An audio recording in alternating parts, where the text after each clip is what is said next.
Hi guys, Eddie from the Wilderness Twins. I don't know, I'm going to do this because I'm not actually seeing where this is filming. But as you can see, we're getting ready, we're snowing.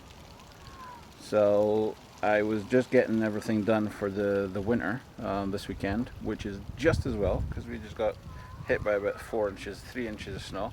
Most of it's gone off of the hard pavements because the pavements were still sort of warm. But let me give you a quick tour of just what I've done, just to start, get the winter ready. Okay, take seconds. Get this turned around. Okay. So, feed store. I've got my hay, straw. Hay, straw's over there. Hay's over here. Got to get some more. You'll find that that's rat poison. I've had some rats popping around, so I've had to take care of them. I've had a few traps out, caught a few in the traps, and then I've had a few just that have come out that were dead because of the rat poison, which is pleased about. I've moved my, when you've seen my other videos, you've seen that I had a freezer, so here, but I've now moved it here, and got it winterized, so the tarp is over it, so it's going to be kept dry. Because I've just made another compost section here because this one is finished. Let me go down here. Oh, as you can see, it's about 3 feet high. So that is now going to leave that because it's going to be perfect for the next sort of 5 months, because we won't be able to start doing any planting outdoors until May. May 2-4 is usually the time that we can start doing that. So I've just made this one. Got two bales of hay there, which will be the oxygen layers in between. So obviously there's oxygen in between the manure, so that can breathe and start the bacteria to really start to work. I've got my bikes, my lawnmower over there, all tarped up. I've got to tidy that up because it's just pulled off a little. And as you see, I've got it all covered in wood. It's just chipboard, so that is going to that won't last. That'll last the winter for sure. But I'm not sure whether I'm going to have a metal shed. I like the idea of being able to take off the plywood and just have bug netting all around it, so there's a good flow of oxygen in the wintertime, air in the summertime. So let me bring you up here, and as you said, it's snowing. I don't know if you can see that, but that's just about 2 degrees. My outdoor rabbits are happy. They're all together. That's what they normally do. I've got the back part is enclosed and it's full of hay. So rabbits are absolutely fine in the wintertime. So anybody that says that rabbits aren't, they have the choice of being indoors, under hay, and they're all huddled together, quite happy as picking muck. Oh, just chilling out and sleeping. So if anybody says that it's cruel to keep animals outdoors, bollocks. So let me go inside. As I said, 2 degrees. And I will bring you down here. And indoors here, 9 degrees. So but what I've done is put a little heater here. Obviously, door, sealed it. Light up here. Ooh, I'm gonna kick the door. Kicking the heater over now as well. Luckily, that's a ceramic heater, so there's no element, there's no pilot, so it's got no chance of that catching fire. I've kept that part area open, so there's ventilation in here, because that's a major part of health problems is ventilation. But these guys are really super okay. They're all chilling out. All the babies. and they're okay. So these guys are absolutely fine in here. I'm going to keep this around, hopefully, even if it's just above zero throughout the winter time, I'm going to be happy. So we'll have to see what's going to happen with that.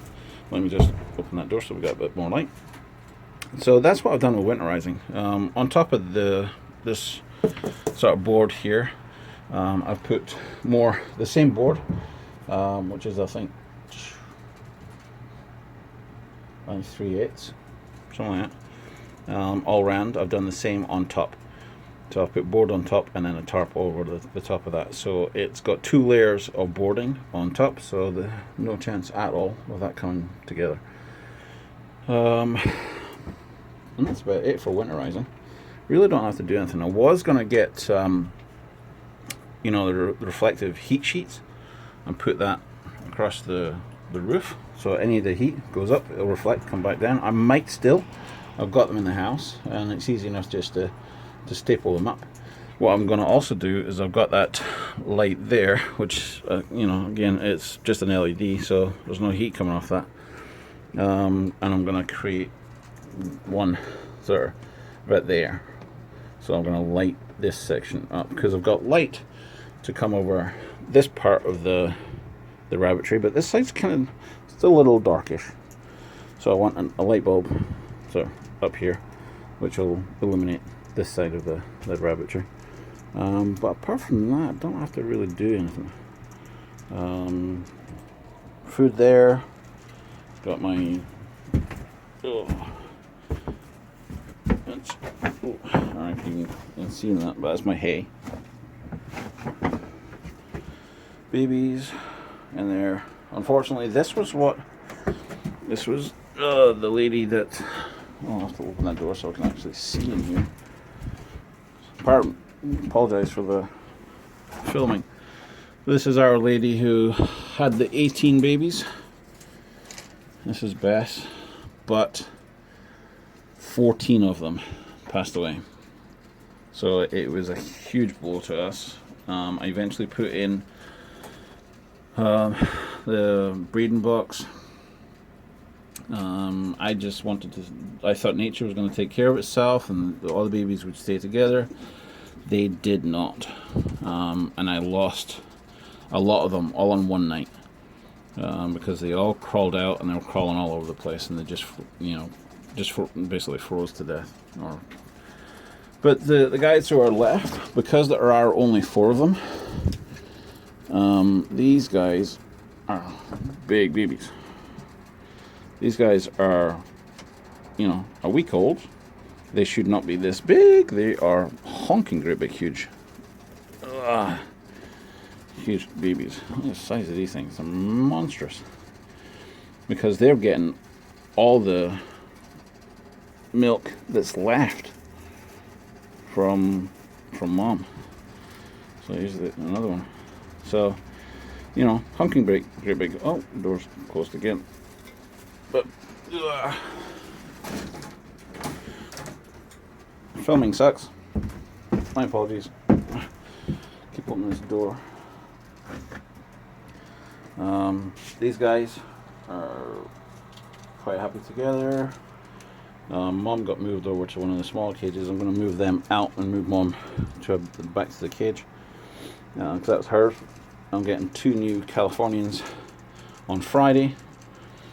They'll take over the 2 small cages, or smaller cages, but the size that it's regulated for, they're more than okay though them. But they will be moved to bigger cages. I'm getting 3 more 4-foot cages on the middle of the month, December, and they'll all be moved into the bigger cages. And that'll be me, which will be finished basically for the whole building of what the rabbitry is and what I had planned for it. It has taken such a long time to get to this stage. I don't know if I'm going to get this right, but it feels like it's taken forever to get to here. That I'm producing now, the rabbits, because obviously I got them in May. First ones were, I think, beginning of June, because I think she was pregnant anyway. So beginning of June, then I started started buying. So it's only just now that I'm starting to really get to the stage that I'm producing food for my family. So it's taken 6 months. So if anybody thinks that they can just get into rabbits and then, hey presto, tons of protein, it's going to take a while, especially if you start off with, a couple of does and a buck like I did. You soon see the possibilities of what your food system is. At first, especially my wife, wasn't too sure about it, but the way I've been cooking it, slow roasting, slow cooker just now for the roasters that I've had, and she absolutely loves it, and so do the kids. The kids are all over it. It's fantastic food. It tastes just like chicken, but it's better for you. There's less cholesterol, there's less fat on it. So it's a perfect way of being able to use it. My next learning is, when I've been using this, is to actually the cooking side of it. To get the fryers, being able to debone so I can ground the meat, so I can almost replace our meat sources. Not completely, but a good portion of the meat sources is now going to be from these guys, which I'm happy about, because that's going to save us a ton of money, especially when chicken and roast beef, beef and whatever, ground beef, is so expensive. £2 of, even the cheap tube stuff from Walmart, the crap that you have to buy, £2 of it, it's like $10. It's ridiculous. So this is going to be a good thing for me. I'm pleased now. Getting into the self-sufficiency side of it, and come springtime, now I've got all my compost. I've got a ton of seeds ready to go. Doing out the basement, so I've got an area that I can grow algae throughout. I'm hoping to grow algae throughout the winter, and I'll try and get a video done of that starting off, because I want to see if I can still give these guys fresh greens on occasions throughout the winter time. They do get the odd fruit and veg. We've gone to a couple of the grocery stores in town, and when they're taking stuff off shelves, we're getting some of the stuff at a discount, so that's a positive. But that's me for now. I'll talk to you later. Thanks very much for watching the Wilderness Twins, and we'll come back with another video soon. Take care. Bye bye now.